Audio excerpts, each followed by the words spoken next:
ମମତା କହିବେ, ଦିଦି ତମେ ତ ଏଥର ବୁଝି ସାରିବଣି। ଏଥର ପଲ୍ଲବୀର କିଛି ବି ଦୋଷ ନାହିଁ। ପ୍ଲିଜ୍ ତମେ ତାକୁ ଏଠୁ ଯିବାକୁ ଦିଅନି। ତାପରେ ମାୟା କହିବେ, ମୁଁ ତାକୁ ଘରୁ ଯିବାକୁ କହିନି ମମତା।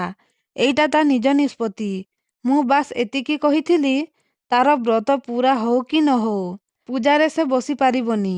ତେଣୁ ସେ କ'ଣ କରିବ ନ କରିବ ସେଇଟା ତା ଉପରେ ନିର୍ଭର କରେ। ତାପରେ ପଲ୍ଲବୀ କହିବେ, ସାନମା ପ୍ଲିଜ୍ ଆପଣ ମୋତେ ଯିବାକୁ ଦିଅନ୍ତୁ।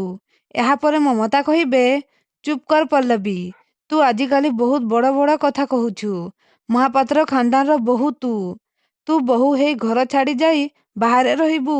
ତୁ ନିଜକୁ ଆଇଡିଆଲ ବୋହୂ ବୋଲି ଦେଖେଇ ହଉଛୁ ନା। ତୋର ଏ ଶାଶୁମା କହୁଛି ତୁ ଏଠୁ ଯିବୁନି। କ'ଣ ତାର ଆଜ୍ଞା ପାଳନ କରି ପାରିବୁନି? ତୁ ଏମିତି ବୋହୂ ହେଇଛୁ। ତାପରେ ଦାଦିମା କହିବେ, ପଲ୍ଲବୀ ପତିଠୁ ବଡ଼ ଆଉ ଦୁନିଆରେ କେହି ନାହାନ୍ତି। ତୁ ଆଦର୍ଶକୁ ବହୁତ ଭଲ ପାଉ। ଆଉ ତାର ଖ୍ୟାଲ ନ ରଖି ତୁ ଏ ଘର ଛାଡ଼ି କେମିତି ଚାଲିଯିବୁ? ତାପରେ ପଲ୍ଲବୀ ଦାଦିମା କହି ହକ୍ କରିବେ। ଆଉ କହିବେ, କେତେ ବଡ଼ ଭାଗ୍ୟ ମୋର।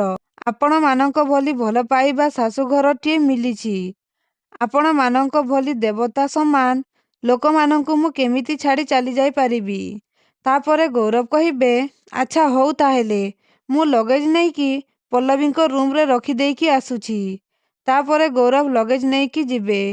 ତାପରେ ରୁବି ମନେ ମନେ କହିବେ, ଖାଲି ନୀଲମ କଥାରେ ବାଧ୍ୟ ହେଇ ମୁଁ ପଲ୍ଲବୀକୁ ଅଟକେଇଛି।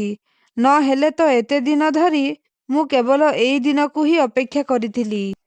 ତାପରେ ଦାଦିମା କହିବେ, ମାୟା ତୁ ଏସବୁ ବନ୍ଦ କର। ତୁ ବହୁତ ଷ୍ଟ୍ରେଟ୍ ଦେଖେଇ ହଉଛୁ। ପୁରୋହିତଙ୍କ କହିବା ଅନୁସାରେ ପଲ୍ଲବୀ ଯଦି ବ୍ରତ ଠିକ୍ ଠିକ୍ ଭାବେ ପାଳନ କରିପାରିଲା ତାହେଲେ ତ ସେ ପୂଜାରେ ବସିପାରିବ। ଆଉ ଏଇଟା ହିଁ ହେଉଛି ଆମ ସମସ୍ତଙ୍କର ନିଷ୍ପତ୍ତି। ଆଉ ଏଇଟା ହିଁ ଫାଇନାଲ।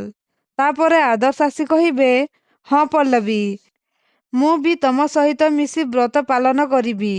ଆମେ 2 ଜଣ ଏକାଠି ମିଶି ବ୍ରତର ସବୁ ନିୟମ ପାଳନ କରିବା। ତ ଦର୍ଶକ ବନ୍ଧୁ, ଆଦର୍ଶ ଆଉ ପଲ୍ଲବୀ କ'ଣ ପୂଜା ପାଇଁ ବ୍ରତ ପାଳନ କରିପାରିବେ କି? ଆମକୁ କମେଣ୍ଟ ମାଧ୍ୟମରେ ନିଶ୍ଚୟ ଜଣାନ୍ତୁ।